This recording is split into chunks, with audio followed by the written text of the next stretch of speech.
I'd like to call the meeting to order, and the first order of business is the pledge of allegiance to the flag. Behind us. Pledge allegiance to the flag of the United States of America and to the republic for which it stands, one nation, under God, indivisible, with liberty and justice for all.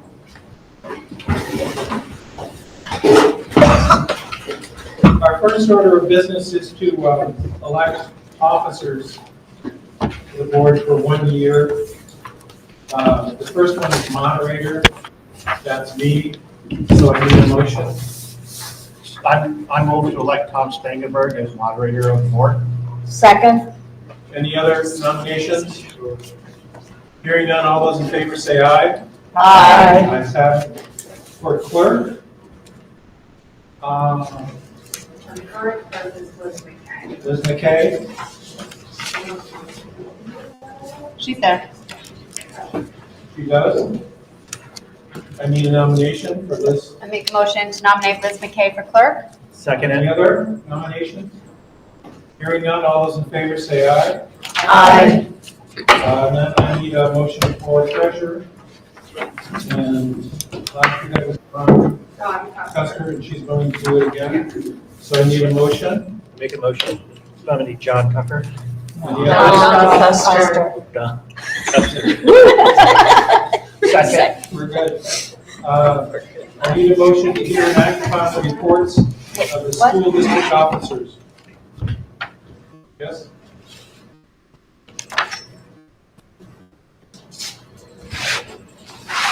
I need a motion to approve those. I think we were still trying to figure out who seconded the motion on the last one. Me. Oh, I first did it. Who seconded on, Glenn did. Who seconded the motion? Who seconded what? When you seconded both? No, I seconded Don Custer, I think. Peter. Peter. He made it, you second. Oh. Did we take a vote? No, not yet. We need to do that. Yeah, I know. We're waiting for Liz to catch up to us. Okay. Liz is taking notes, so. Are we caught up? Okay, all those in favor of Don Hester, say aye. Aye. Ayes have it. Article 2, to hear and act upon the reports of school district officers. Reports? Need a motion to approve. So moved. Second. All those in favor say aye. Aye. Okay, Article 3, to approve the annual salaries for school directors and other elected officers of the school. Yep, it was Peter and Glenn. Peter first, Glenn second. I'm looking down, so I can put them down. Yep, got it. Okay. So the annual salaries for the school directors are for board members, it's $1,200. For board chair, it's $1,500. For the treasurer, it's $1,200. For the clerk, it's $1,200, and for the moderator, it's $500. Those are the same as last year, same rates. Do I have a motion? So moved, Glenn. Second, Peter. Any comments? Hearing none, all those in favor say aye. Aye. Right.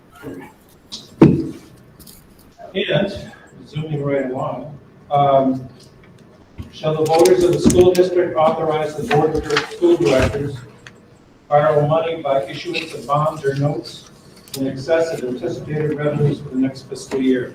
So moved, Julie. Good. Second, Peter. Any discussion? Hearing none, all those in favor say aye. Aye. Ayes have it. Next order of business is to present the school budget proposed for this year. Julie, you're going to be doing that? Correct. Okay, it's a fairly long presentation. Normally, we hold questions until the end of the presentation, but Julie, is there any flexibility on that? Yeah, I believe so. Okay, so if something comes up, burning issue, you're free to ask the question now. The only complicated factor is on the Zoom. People who are on Zoom, K2 can ask questions and they'll have to queue. Need to do that. And in person, you gotta use the mic, so. Yeah, so raise your hand and I'll come to you. Okay. So, without further ado.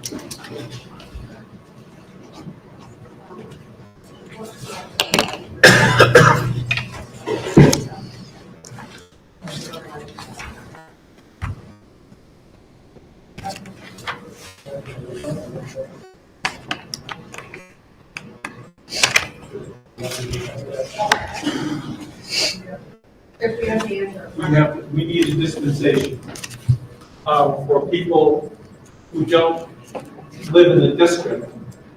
We need to get board approval or public approval for them to be able to speak during the meeting. This is fairly critical because those people are the ones who are going to be able to answer the tough questions. So we need I make a motion that school officials, that whether they live in the district or not, be allowed to speak at our meetings. Good. Second? Second. All those in favor say aye. Aye. Ayes have it. Okay, so Tim Smith, board chair, is ill. Glenn is also not feeling great, so we'll, yeah. Oh, that's how we're today. All right, so we are going to go over our budget presentation. But first, before we started, I just wanted to say that we're going to be talking about a very difficult subject tonight. But we are still very proud of our schools, and I don't want to lose sight of that. We have been just we've really had a great year so far, and we're looking to finish it off wonderfully. There's lots of success stories, lots of fun stuff. I don't know if people have had a chance, but the Rutland Herald has been wonderfully generous this year with school districts and allowed us to place full-page ads for a very low price to allow all the school districts in the area to put out ads, and those have been fantastic. Thank you, Lisa, for putting those out. We have a lovely Google ad, which features student voice, which is always so fun to hear instead of all the adults, right? To actually hear student voice, it's great. That's out there. So just know that while we're working in some really difficult education funding times, we really are proud of what we do at school. And we're really proud of our students and our teachers and our staff. So I just wanted to start it out that way because this is pretty difficult stuff. All right, so points of pride. Low class sizes, moderate class sizes, new middle school design. I don't know if anybody's had a chance to see it. If you aren't coming to school regularly, if you ever do, I'm sure if you call and you want to come see the middle school after school hours, please feel free to. Outdoor pursuits for 9th graders, 330 faculty and staff employed. It's a nice amount of people in the community. Engaged and dedicated educators, work-based learning programs. Act 77 has been an act that we've been working really hard to implement here at Slate Valley. This has been a really great opportunity to get our students into the community, working in the community members working with us, which is just as important, right? So that's something that I think we've been really proud of, and we've really worked hard to really get students opportunities. I know there are a lot of seniors that get to come for some classes and then go get some real work experiences, hopefully leading to jobs after school, a pathway for them after they graduate, so that's really been a point of pride. One-to-one Chromebooks is really important for students, really important for students and families, so we're happy to be able to do that. After school program, again, important to families. We'll talk a little bit about that here in our presentation. Off-site learning opportunities like the work-based learning. Band, chorus, and drama have really blossomed with the addition of middle school. That's been really fun to see. We've added students that have been able to take advantage of that and strengthen those programs. And numerous plus and extracurricular activities. Outside of sports, I know Fairhaven's a big sports town, but it's also nice when students have opportunities to do other things in sports. It's been really great. All right, our enrollment summary looks like the rest of Vermont's enrollment summary. I don't think it's a surprise to anybody. You can see the COVID blip, and then you can see that we're kind of hanging steady, around 1,200 students. Staffing changes. You've got to be nimble when you're in education. You never know when you're going to get a bubble class or a group of small students, a group of big students, and you've got to be ready to pivot. So this year, we are reducing a speech-language pathologist and 2 technology integrationists. Adding an elementary school teacher to Benson, they've had an uptick. Middle school, high school teacher. School nurse for middle school, high school, district-wide staff technology support, different from technology integrationists, so just understand that. Custodial position, probably could use more, just saying. 2.35 positions that were previously grant funded, a school-based clinician, and a 0.35 interventionist, and a substance abuse counselor, which is the SAP grant. Over time, we have reduced a lot. I don't want everybody to think that we're just adding, but we have reduced overall in time. This is in response to what's happening right here and now. So it's a net addition of 4.85 positions. So our budget objectives, when we went into the budget, we were thinking of these things. 2 additional classroom teachers, you saw that. Addressing student behavior and mental health, it is a reality. It's hard to talk about. Sometimes it's even hard to understand if you're not in the schools all the time, but it is there, and they're seeing it on a daily basis, and the support is warranted. Building maintenance, $500,000 increase to address maintenance projects. We heard last year that the community would like us to build that into our budget more, so that's what we're doing. Okay, we're trying to address as we go along the best we can. That doesn't say there's not outstanding stuff, but there is a need for more money in that line item.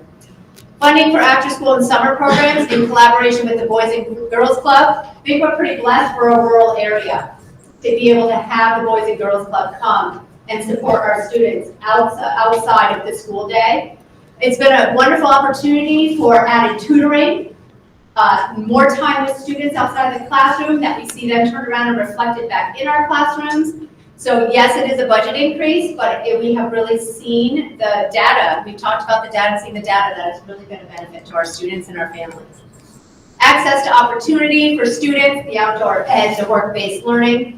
Efficiencies throughout the system, continuing to look for how we can do better at utilizing personnel across our district, and value for taxpayers. So these are things that impact our budget. So we're going to start getting into some of the unfunded mandates, some of the things that you have to do, some of the things that are just part of being an employer and being part of the public school system in the state of Vermont. Increased cost of health insurance, it's negotiated by the state. There it is. New child care tax, state. Addition of long-term disability and life insurance for support staff, part of negotiations. Increases in other payroll-related costs, such as municipal retirement and workman's comp. Things have gone up over time. It is costing more to attract and retain staff. Small example, housing. Somebody wants to move to our district. We've got a great starting pay here in Slate Valley, but they can't find housing. Right? How do we help that situation? What do we do? We can't find some specific niche positions in our district, say band or music. Foreign language has been a challenge. How do you attract and retain those people when you don't have housing? So just thinking about those things, we've had to put more time and energy and sometimes money behind it to really attract and retain staff. Act 127. I don't know if that's all I have to say, I think. ESSER, the pandemic grant funds are going away, and rightly so, right? That they were only there for a limited amount of time. We knew that. And so now is the time where they start to go away.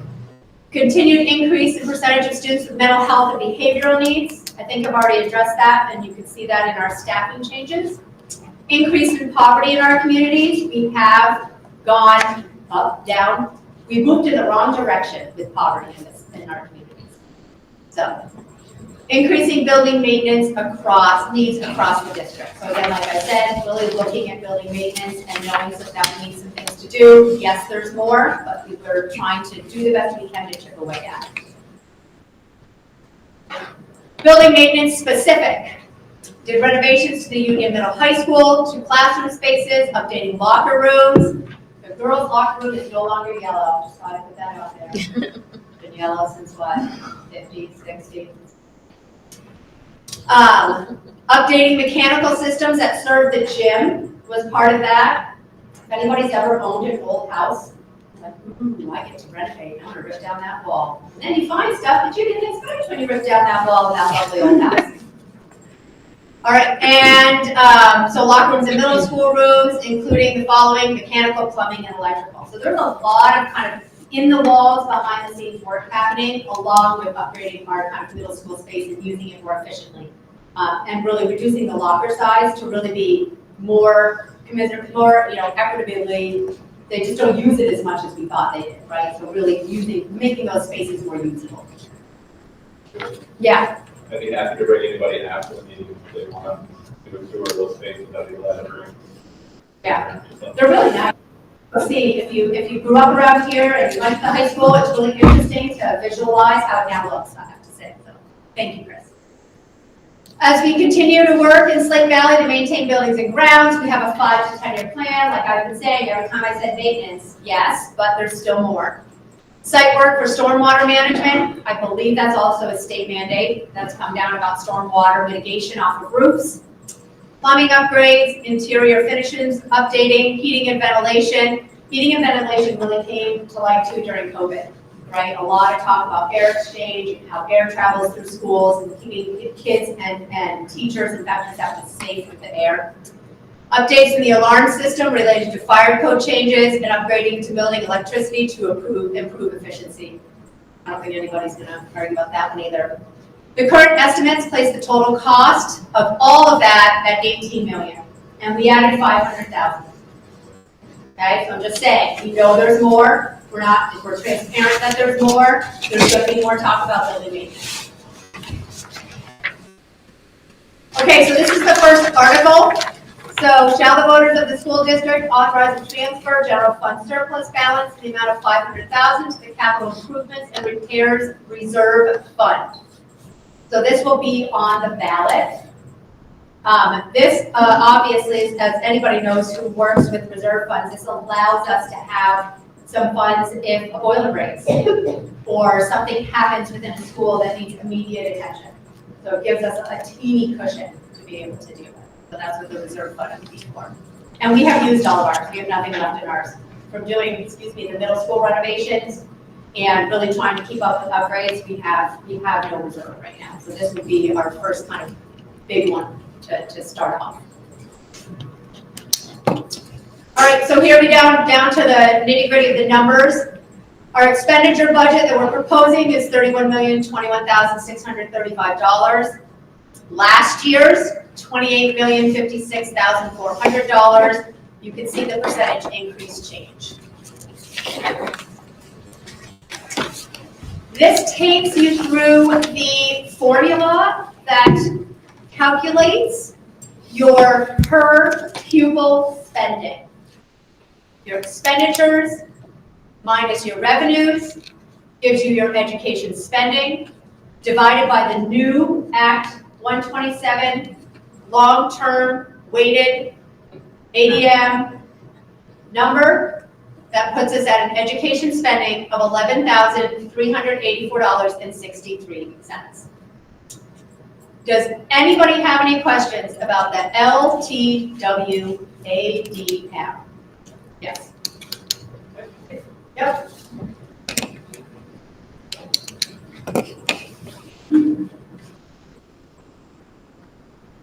So this is where it starts to get really complicated.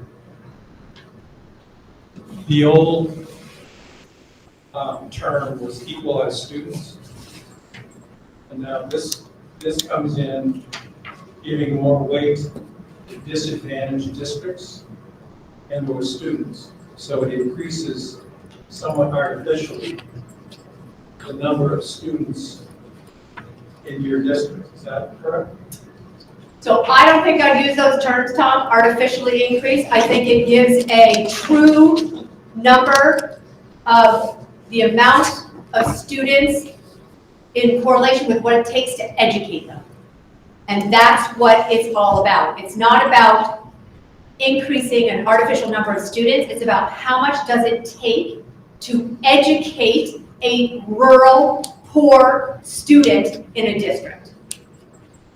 Or an ELL student in a district, so it depends, the weight is equivalent to what they believe the cost it is to educate that student.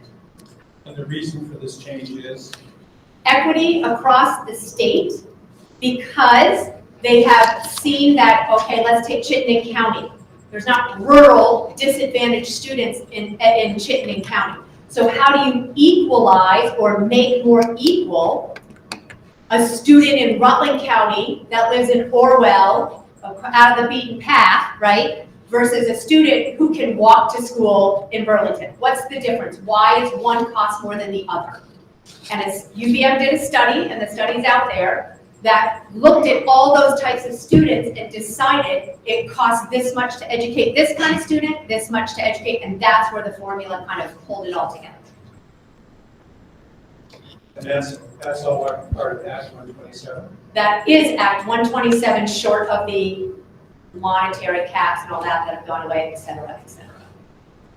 Okay, can you explain some of the difficulties that school districts have had with Act 127 in terms of allocations and whatever's been in the newspaper about somehow that there were a lot of unintended consequences So with the act?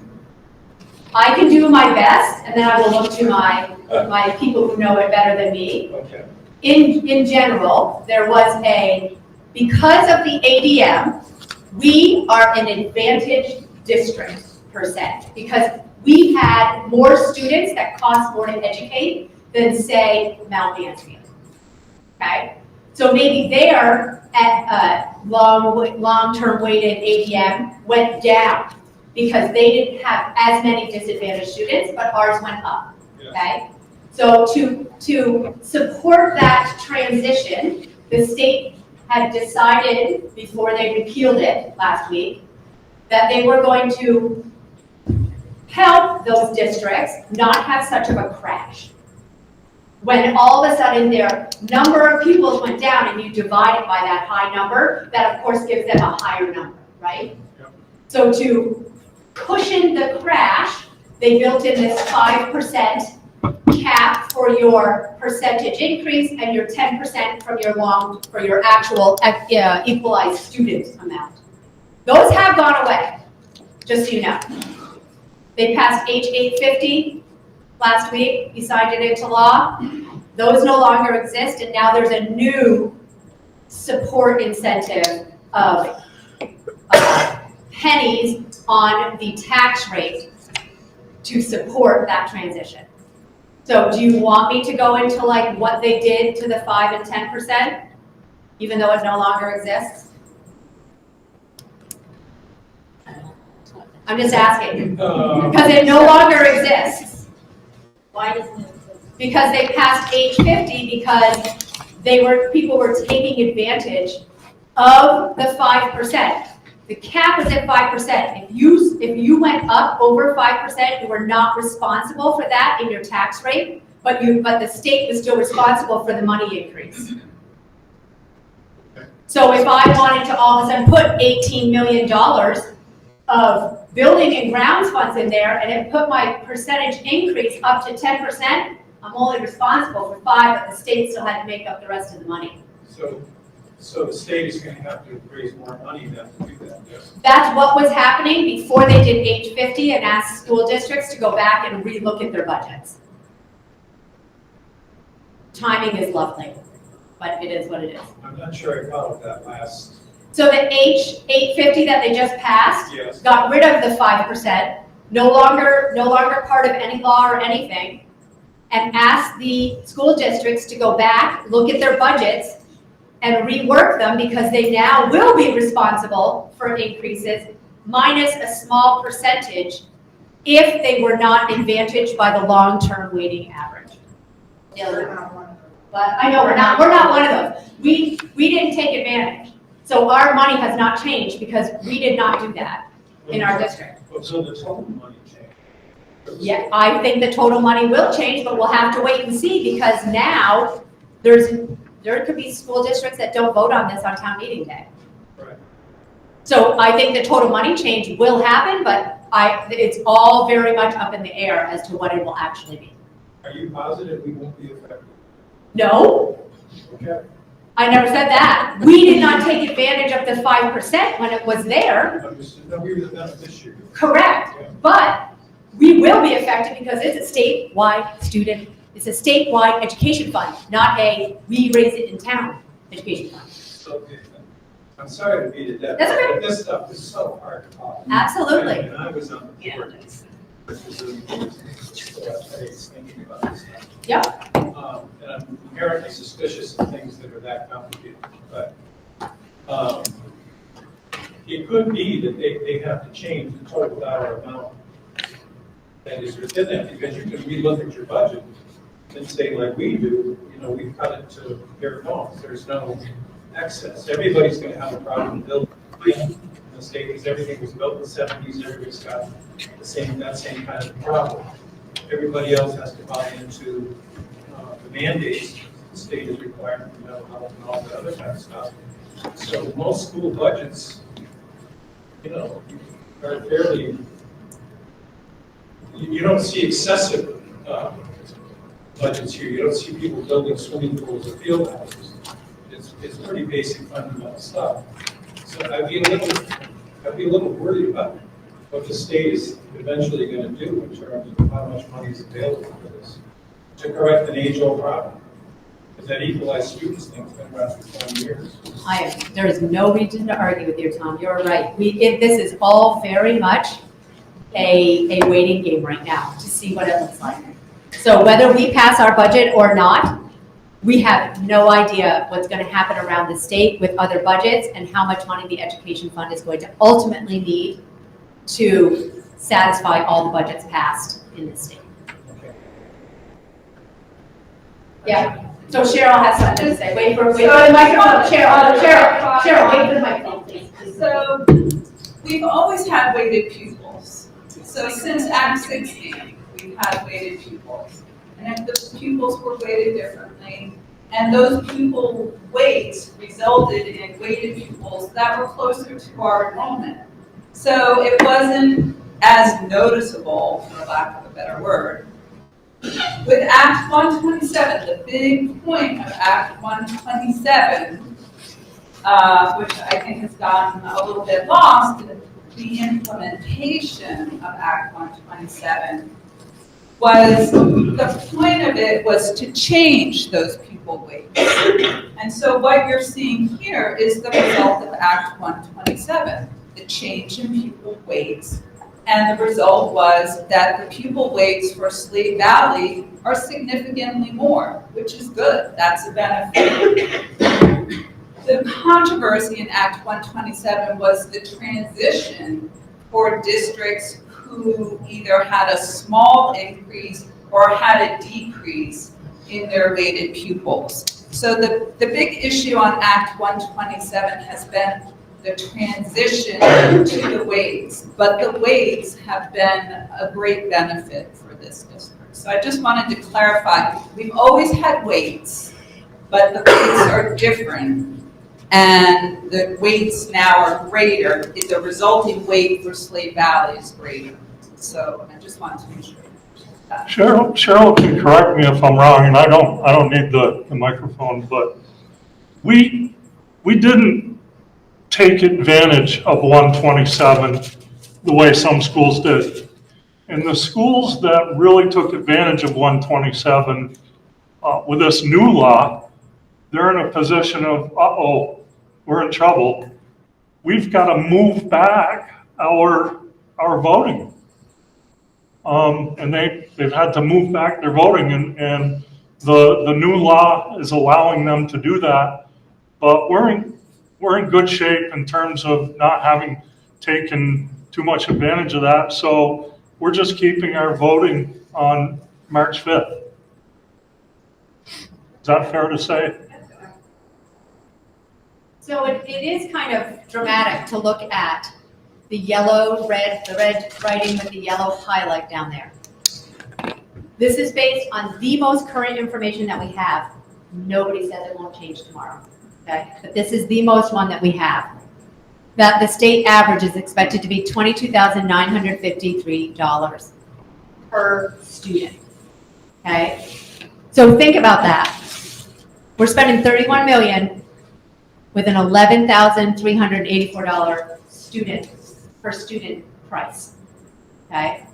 We're half of what the average is. We all know average is 50% above and 50% below, okay? That's an average. So just keep that in mind.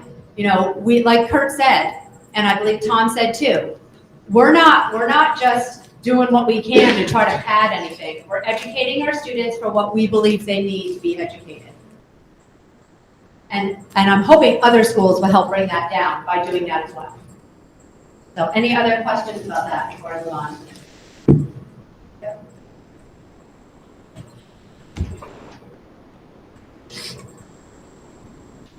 Glenn Travers.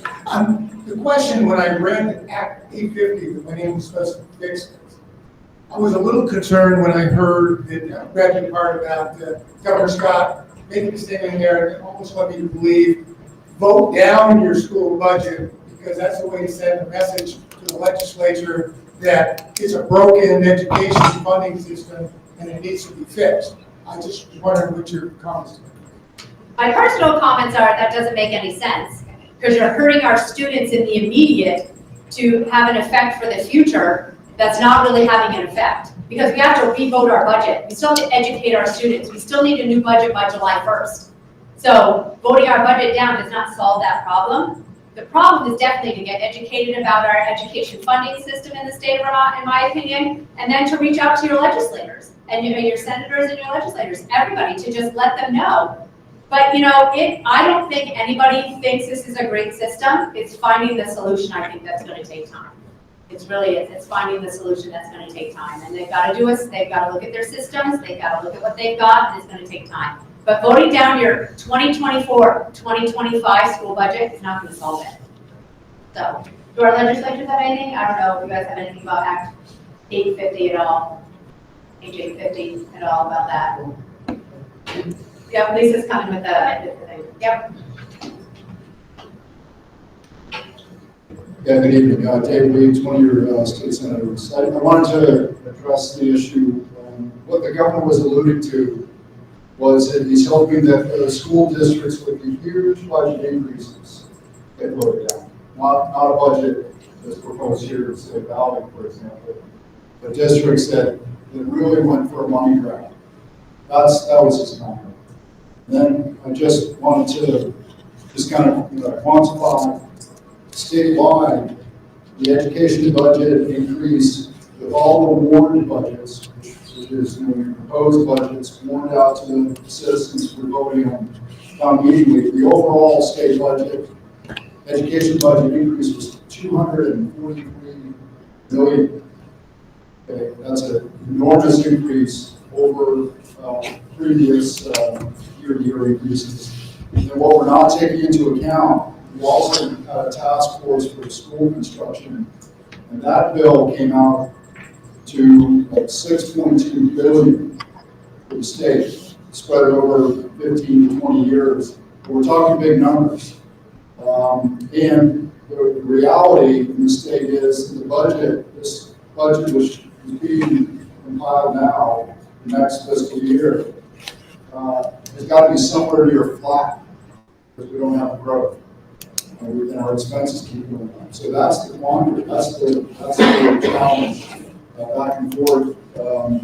As we're aware, both Terry and I are in the education committee, and we hear this every day. It's not something we spend 24 hours a day on, like my esteemed colleagues, the superintendent and chief financial officer.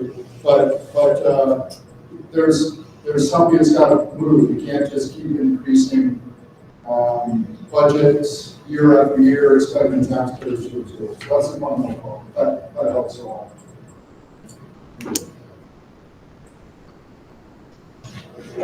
I'd be in trouble with him if I didn't say something. Terry Williams from Multnomah County Senator. 18.5% is the state contribution to the increase for the education tax. That encompasses many things, one of which is that all school construction, for example, going to school, high school, is, I think they're over $200 million. That's going to be averaged out, so your state education, colleges, your Vermont State universities, your the meal program for every student, that all leads into this. And I think that what we've seen is that Act 60, when it was originally instituted in 1997, was equity in education. And it was supposed to prevent all this stuff. Well, it hasn't. So Act 60, Act 68. And then when you had Act 46, when we merged the districts, that was supposed to save us money. It never has.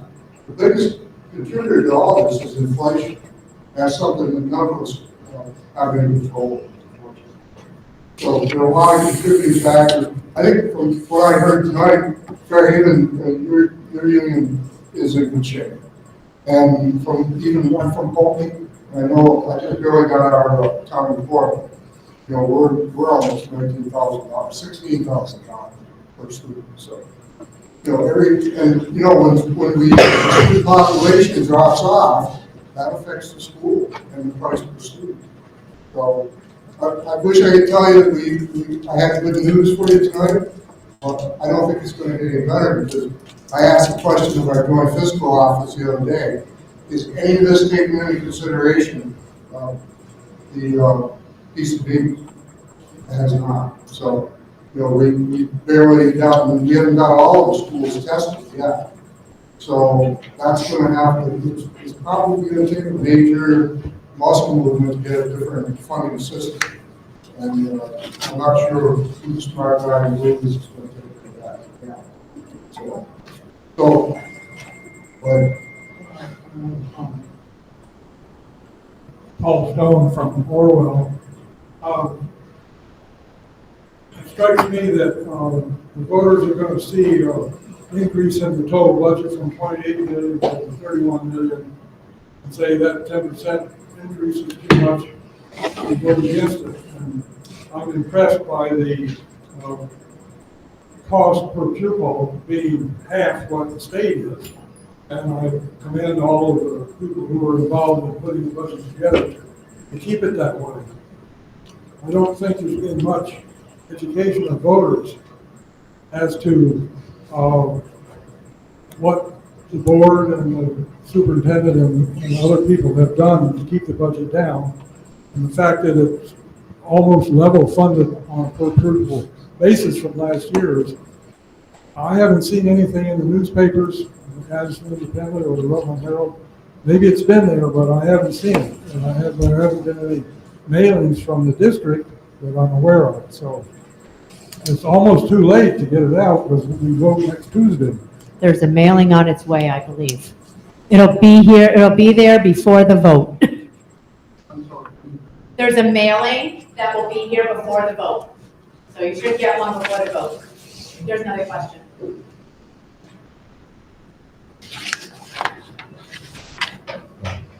Michael Finnegan from Castleton.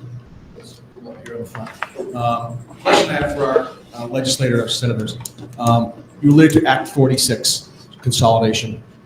Is it really time for Act 46 to grow some teeth and actually force schools that have very few students in them to start to consolidate within districts? Is it time for that to happen? Does Act 46 actually need to really? Yeah, absolutely. Absolutely. And my personal opinion, yeah. I don't want to pick on the polls. It's like making the first stoplight out of your town. Nobody wants to get it up. I don't want to pick on the Poley School District, but there's 3 high schools. Put them all together, there's less students in this one high school. You've got 3 principals, 3 everything. That cost is huge. And one of the schools in the district graduated 12 students last year. A high school with a graduating class of 12. That's just not sustainable. And I think that's a really good place to go to try to control the cost of schools. It's not an easy thing. I mean, none of this is easy. No one wants to give up their hometown school. But it's like graduating class of 12 with all the mandates to keep a high school open is just unsustainable. Terry and I agree. So, on the committees in the Senate, what we do is we set policy. Unfortunately, we don't always have all the fiscal data we need to do it. And I'm not going to stand there and start pointing at school districts and tell them what to do. I know there are a lot of schools that pull back out of the Act 46 merger. Not a lot. I think there's 4 of them right now. Maybe when the voters take a look at it, they're going to say, yeah, we need to do something different. Maybe we'll pull it back. but that's, maybe next year. I will tell you another thing too, I think that happened was in 2018, when Beth Pierce was the treasurer, she put out a notice in first of the year that the tax, the education tax increase was going to be 13%. And everybody split up. And what they did that year was the year that they found some money in internet sales tax that they hadn't anticipated. They used that to pay down the taxes. I think everybody thought that was going to happen again, but didn't. Because, we don't have any extra money. The cupboard is bare and the pantry is empty. It's been a double whammy, especially the county budgets. All the opera money's gone, federal COVID money's gone, and then inflation has driven the cost very up. So we have double whammy, even the county budget's gone. Right. I didn't see it coming. I mean, most people probably did because they're so focused, but, Dave and I are just in a super minority. We don't get to make any decisions. We kind of have to go along with the ride or just say nay, and then they end up doing what they want anyway. So it's not all politics, it really isn't. But we're very limited to what we can do. But we do fight for you every day. Thank you. So Act 46, we brought up Act 46, Mike, you did too. So of course we think about that, right? Because we did it and we did it successfully. And so we do think about that and think about, okay, what did we save? Like, was it worth it for us? So if they're looking at the numbers, straight up numbers, they've looked and FY23, so not this one, but last, like FY23, our tax rate would have been 2.08 if we had not consolidated, okay? So people want to say, oh, the budget keeps going up, why haven't we benefited from Act, we have benefited from Act 46. We did a good job following what we were supposed to do. And we had a lot of support to bring that awesome middle school here up to the high school, which has impacted drama and band and attendance. It's been great. So we have benefited from Act 46, and I just want to make that clear. All right, here we go.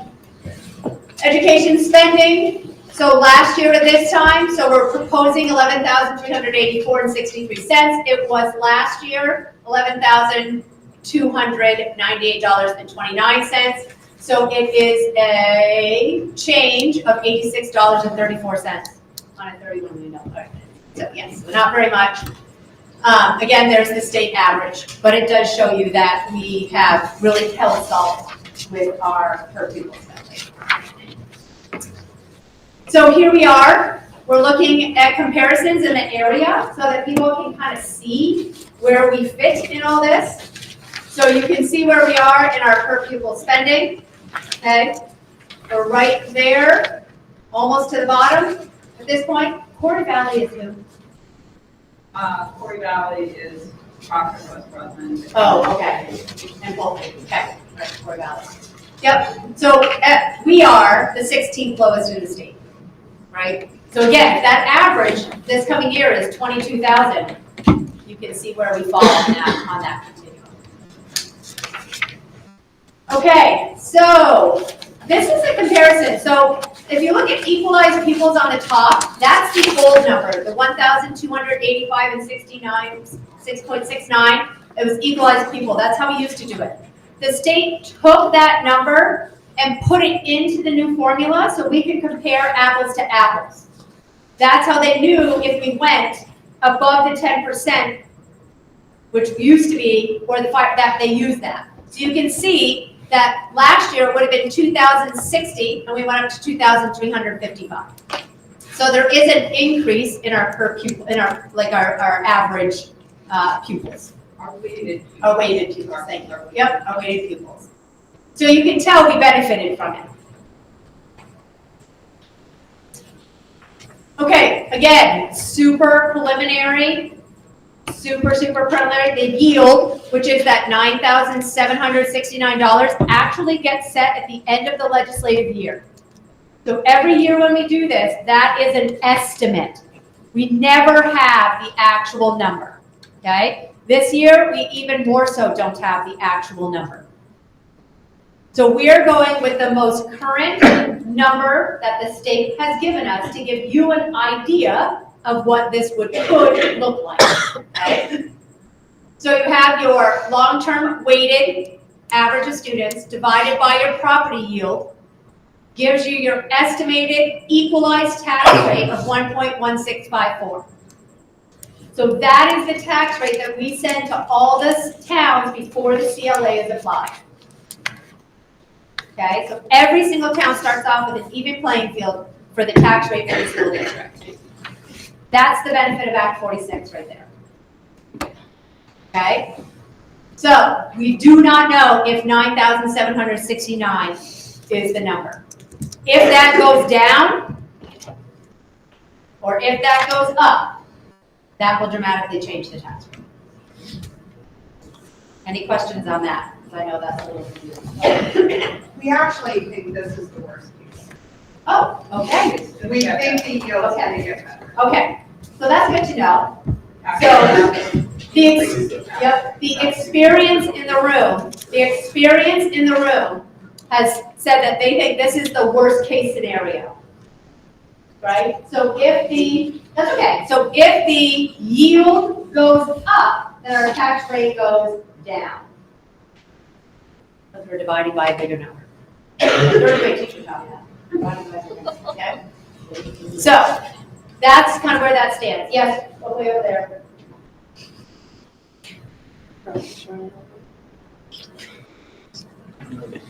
I'm a very curious moderator. Why would the yield go up? Is that because of the CLA? No, it's because the amount of money needed to raise to fill the education fund with needed money goes down. Yeah, I mean, they need less money, so they raise the yield, right? Now you have to get that microphone, or come up here, Cheryl, if you want to go back and forth. So we think the yield could go down, could go up because of age 850, where schools are going. There are some schools that are going to go back out and relook at their budget, so that may decrease some of the required funding for schools from the ed fund. So we think that should help the yield. As well as I think they're considering all that's happened, there may be perhaps some other, they have to look at what sources there are in the ed fund. They're also talking about the ed fund reserve, because that is set at a certain level. So I think the legislature is looking at all the levers that they have available to them to affect that number. Inverse relationship. It's an inverse relationship. The amount of money goes down that the state needs to raise, the yield goes up. If we divide by a bigger number, we have a lower tax rate. Does this take into account CLA? No, because it's different for each town. That comes in a later slide.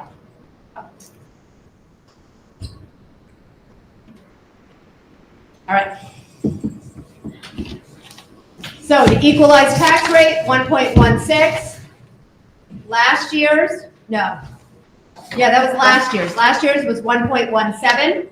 Look at that, we went down a little, a decrease, and a decrease in the equalized tax rate of 0.59%. All right, this is all before the CLA. The CLA has not come into play yet. Just you wait. Okay. Equalized homestead tax rate. So this just shows you over time where we have gone since FY21. Okay? So our equalized tax rate, the tax rate in direct relation to our budget has gone down. Okay? Nothing to do with anything but just our budget and our students. That's what it looks like. Now, here comes the CLA, okay? So you've got two sets of CLA there so that you can understand. It's a 3-year average, right? So every year it changes. You can see the 2022 and the 2023, you can see the changes. Again, inverse relationship. CLA down, tax rate up. CLA up, tax rate down. Okay? So if you look from 22, let's just take Benson, 22 to 23, it goes down, right? So therefore, as you can see, we're going to have an increase in the tax rate. And if you look at the last year of appraisal, that's interesting in my opinion as well. Right? I think that's going to be a problem in the future too, because I think a great job, and they should have a 6-month, Stafford Tech should put a 6-month CLA training program on the ground right now. The minute you graduate from high school, by December, you can be an appraiser and you can get a job. Because there's not enough of them to do just us, let alone the rest of the state, which is in a similar situation. So that is a problem. Yes, Tom. Go ahead, Tom. So for our state representatives here, the CLA, 90% of the state is in penalty phase, yes? I don't know the percentage. It's 90%. We're folks undervalued under real estate because COVID, real estate prices went up, and just about everybody is in quotes what I consider to be a penalty phase. Yes? I don't know if it's 90%, Tom, but definitely if you're below 85%, if you fall below 85%, you would need to reappraise. So I understand the trigger, but each and every year, that percentage. You're below 100, you're paying more. You're above 100, you're paying less. I've read this in the paper. 90% of the state real estate is quote undervalued. you want to save up for college, be an appraiser for 4 years, you can probably pay for it. To me, I'm not sure I understand at this point in the game the CLA.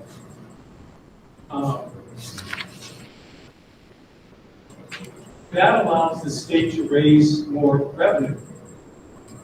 If 90% of the state is quote undervalued, that means the state raises that much more money in the education fund. Am I being slow here? Or? I think once they're reappraised, right, it changes the value of your house, which then changes like everything, every cost or benefit associated for the state of having higher value houses over time. I think you're going to have a benefit in revenue to the state. I think that's just understandable. But how it directly affects why it goes on top of our budget numbers was an equalizing measure that was appropriate, that was passed way back with Act 60.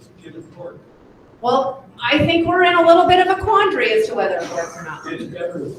I don't know the answer to that. I have only dug far enough to understand like why it's there and that it has an inverse effect. On the state level, are people questioning the property tax as a way of funding school budget? Because 65% of the state now we're 65% income sensitized already.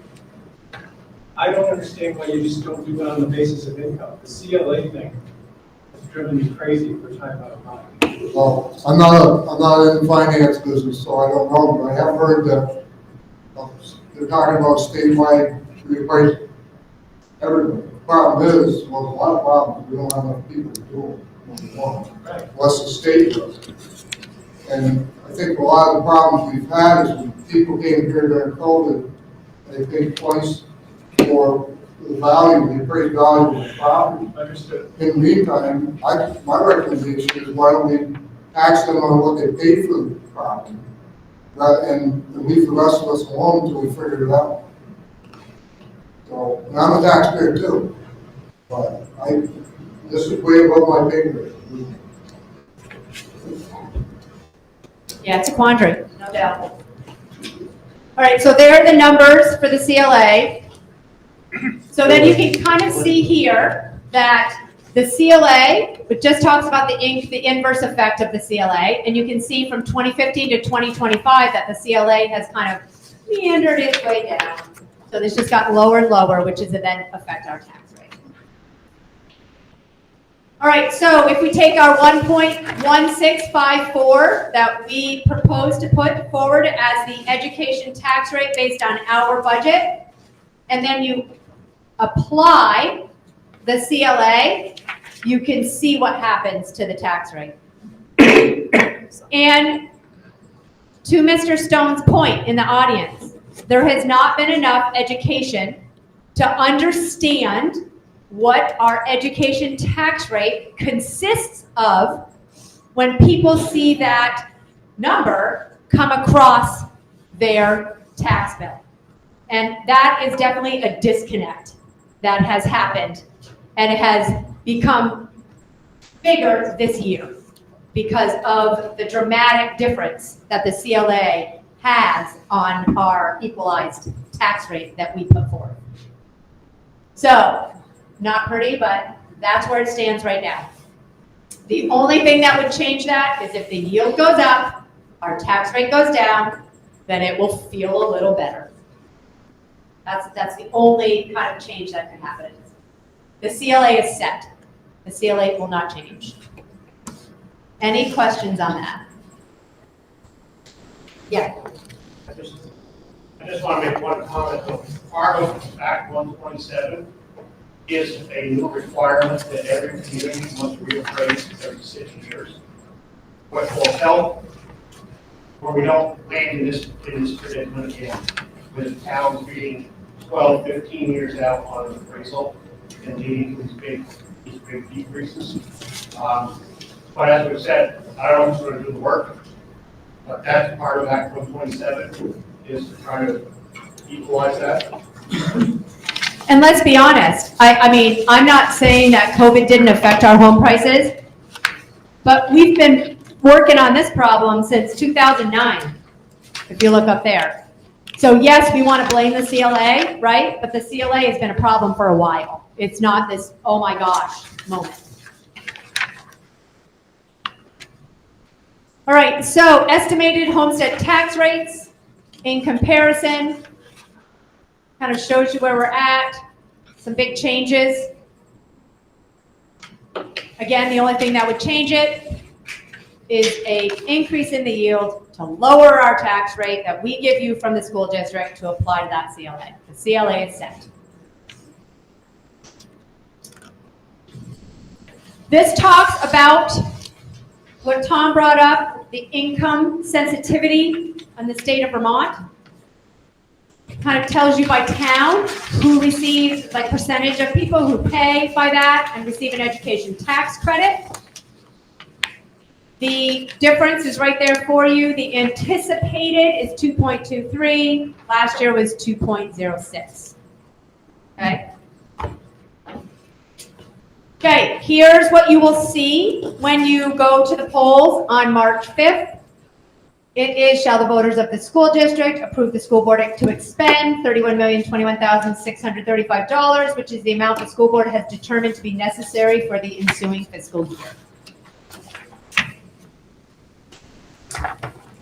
This slide shows you how we in Slate Valley receive the money that we pass as a budget to educate our students. State of Vermont from the Ed Fund, that's how much we get. $12,785,120. Non-residential taxpayers are business owners, second homeowners. We receive $8.9 million from them. Other revenue sources, $1 million. Resident homeowner taxpayers, $5 million for the total budget does last year. Total budget of $28 million. So we are a beneficiary of the Ed Fund. Okay? We do not put in exactly what we get back. Okay? We put in less than we get back. Okay? Which is why we are a statewide Ed Fund. That's how it all works. There's other towns that put in more and get less back. And that's how it works out. And I believe that's it. So any other questions or thoughts? Right behind you, Lisa, we have one.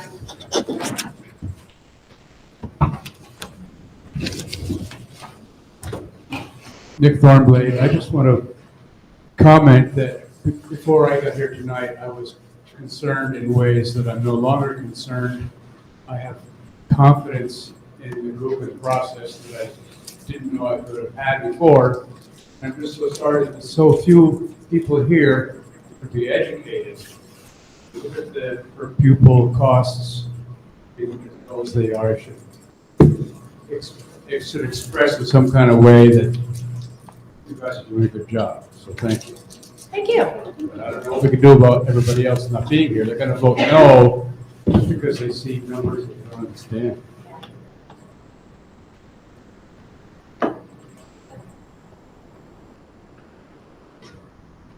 All right, thank you very much. And back to the moderator.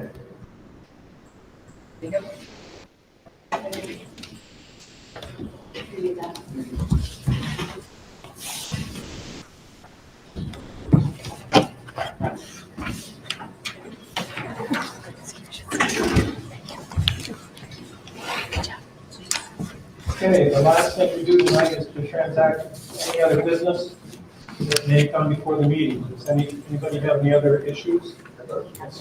Can we ask questions specific?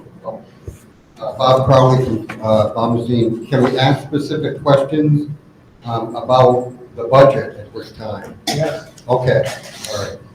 So Castleton Elementary School budget, 241 students.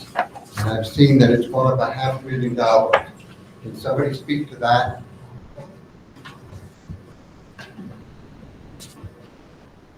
Sure, the principal of the school.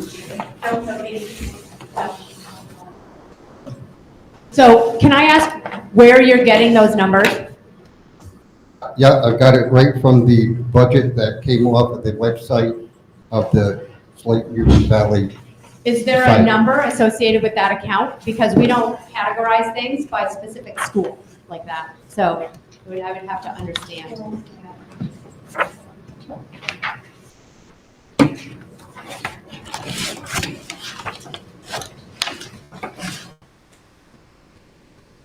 So this is Castleton.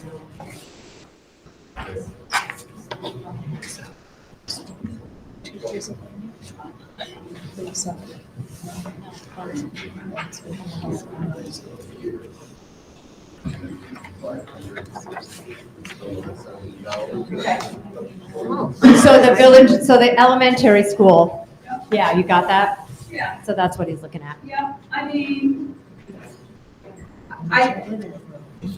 yes, it's up $500,000. I mean, it's across our direct instructional areas, elementary education. I mean, the Castleton elementary budget is, however, it's not one specific account and not one specific area. I mean, you can see that it's a combination of all those lines. I mean, the primary increases are in the direct instructional areas in both regular education and special education. Those would be the primary areas of increase for the Castleton elementary budget. There's not one specific line that I would identify. So I would think if you were looking at each specific school and you looked at our presentation where we had, well, $2 million increase, right? You subtract out the $500,000 for the buildings and grounds, which is across all schools, right? And you put into account the increase in teacher pay, the increase in the insurance of 16.4%. So it's spread out between all of us. So if you took out Orwell, it would probably have a similar increase because that includes all the teachers, their increases, their healthcare increases, right? So the $500,000 that you're talking about is coming from all the increases that are on.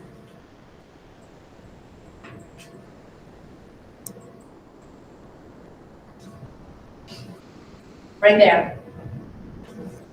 So if you take the increase of healthcare of 16.4% and just applied it to Castleton teachers, right? And the new child care tax just applied to Castleton teachers, and the additional long-term disability just applied to Castleton, right? So if you just take everything that we've added and applied it just to Castleton, you're probably going to see a $500,000 of our $2 million increase applied to Castleton Elementary School. Because each school is gonna have an increase based on their teachers and the associated cost of those teachers. Yeah, and that's all the union, right, 5%. yeah. So it's increase in salary, increase in healthcare, increase in new child care tax, increase in long-term disability spread out between all our schools is what makes the $2 million increase that we have in the overall budget. So is the $500,000 specific to Castleton Elementary School, or? It's specific is to that their specific to the teachers. whole- That $500,000 that you're to looking their at, employees? correct. Correct. Yep. I mean, it's never, and all these costs that increase, it depends on the makeup of the school. Teachers move on the salary schedule, teachers change benefits, teachers change, staff changes, so it's not like everything's just increases perfectly. Needs for each school may change in terms of specific needs for students in that particular school. So there's a lot of variables from one school to the other. We start with zero, and we build our budget based on the needs for each school. Does that answer it? Yeah, I mean, I think it's basically inflation plus that. Okay. I do have one. Right, so when the middle school combined with the high school, there was an increase of 166 students. Yet we have 4 principal positions at the high school. So you doubled the principal positions for another 166 students. Can somebody speak to that? You want to speak to the hierarchy? Brooke's going to speak to the hierarchy of how it all works at the high school, middle school. We always had 3 administrative positions at the high school, so we really have only added 1 to the high school. In fact, overall, district-wide, we've reduced administrative positions in the last 7 years that I've been here. Okay. So principal, vice principal, and special ed are your administrators at the high school, and those have always been there. Then we added a middle school principal. Okay. We used to have a director of guidance. Yeah, we no longer have director of guidance. Okay, so when I was at the Friday informational meeting, the 4+ net new positions were based on an estimate of an infusion of state money. That was the information that was given to me at the Friday grade school meeting. Are you talking about this right here? The increase of 4.85? Yep. Yeah. And my question was, the monies that were coming in for the state, did that have to be spent on new positions, or could it have been used to reduce the budget and possibly reduce the tax rate? Okay. So why did you feel it was necessary to create new positions instead of putting that money to reduce taxes? So when you say state funds, are you talking like the ESSER funds, like the funds from the government of COVID? Like what state funds are you specifically talking about? I believe she's the business manager, was the one that just said state funds. I don't know what she's alluding to. Okay. Needed. Okay. Just said state funds. Okay. So just to explain this slide, just so you understand like where it came from, each one is specifically laid out, and only the bottom 2, ESSER grant and SAP grant, are 2 that were ever funded by grant money, just to be clear, okay? But the top ones, Benson Village School was an increase in students. So if you have an increase in students, you need another teacher. You don't really have a choice, right? If all of a sudden you have 20 new students, you can't spread them out if they're all in, right? So that was one of them. Middle school, high school teacher, same thing, looking for a teacher for middle high school, school nurse for middle high school, district-wide staff technology support, and a custodial position. So those are the ones that have specific reasons for, but I think I'll let Cheryl talk about state money, because I don't understand that. Just before Cheryl does that, I do want to say over the last 7 years, net, we've reduced 25 positions in the district. from 7 years ago till today. And that's Act 46. That's a direct result of Act 46. So I think, so go to the slide that shows the equalized tax rate.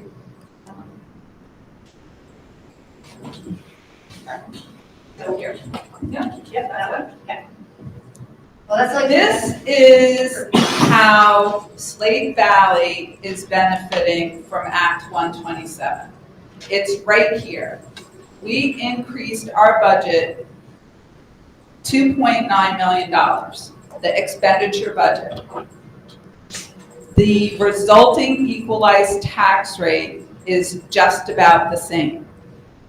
So we were able to increase our budget, but the tax rate is just about the same. That's when you hear about Act 127 and additional taxing capacity, that's where you're seeing it for this district. As a result of the weights, increasing our budget because of the new weights with Act 127 and the benefit to Slate Valley, the equalized tax rate is nearly the same.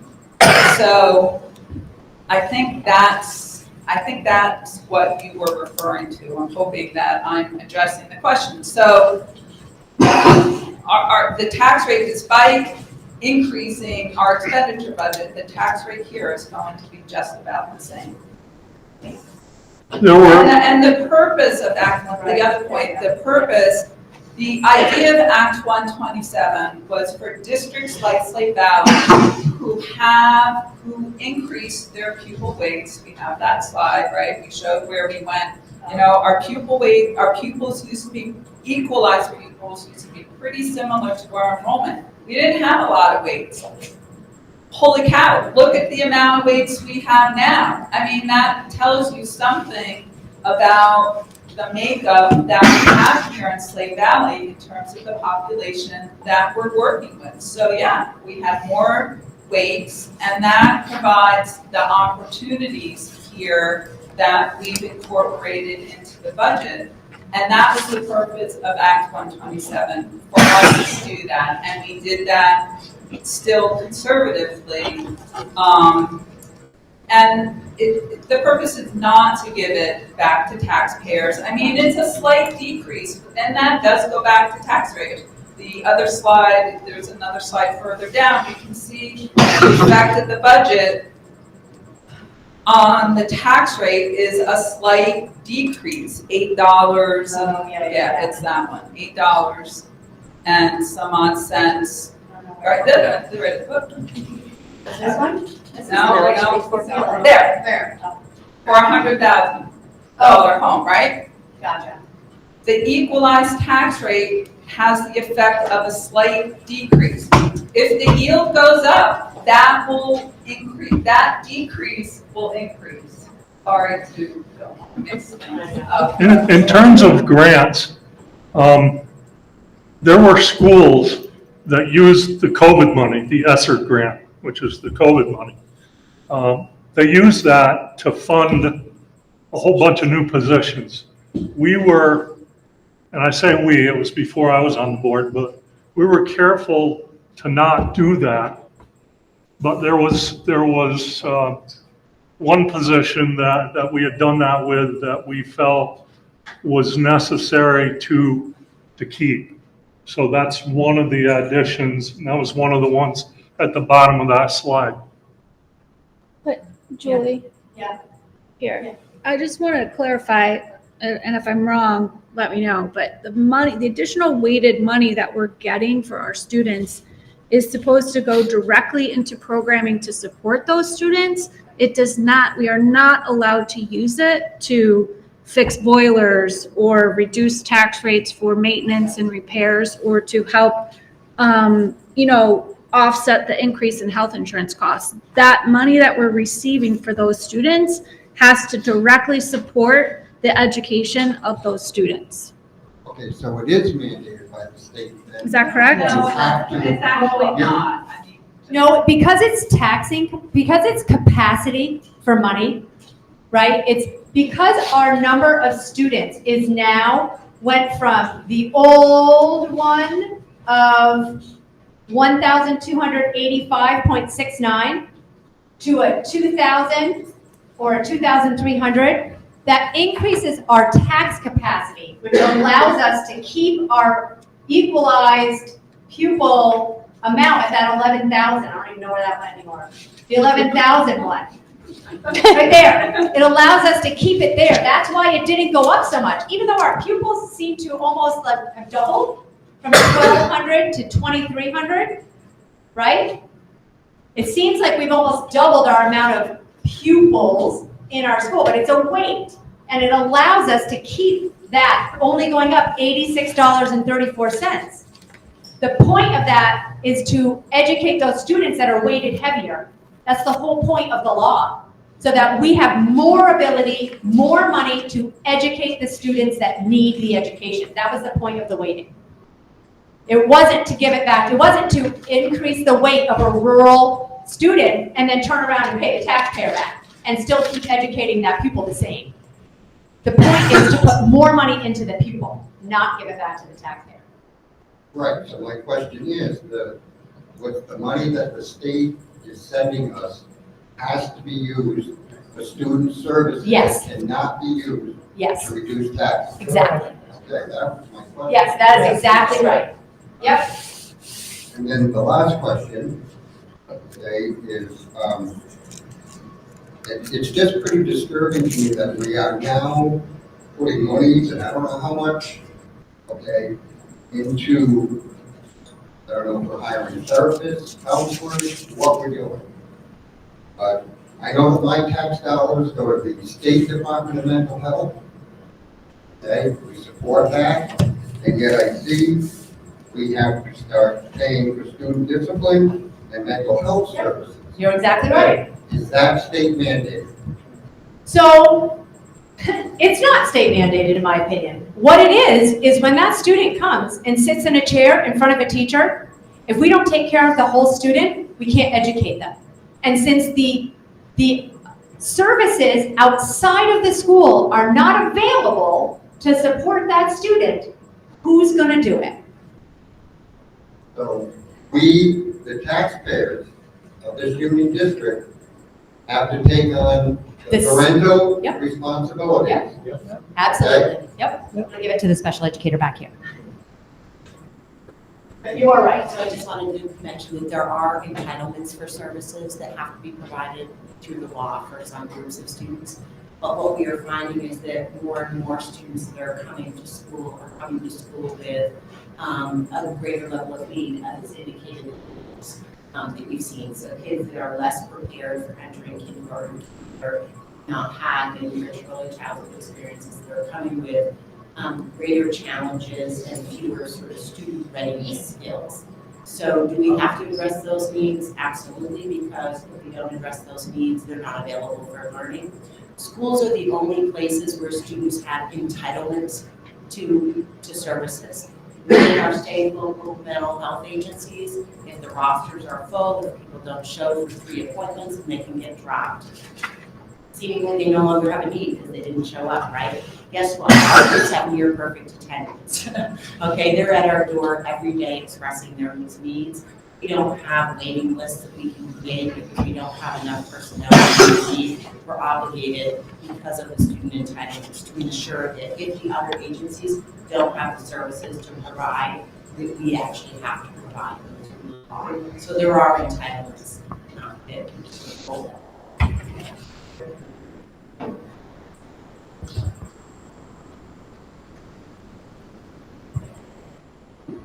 All right, back to Tom. Any further questions? The last thing tonight, are there any other issues that anybody would like to bring up? If not, I'd like a motion to dismiss. So moved. Second. All in favor? Aye. Thank you very much. Thank you.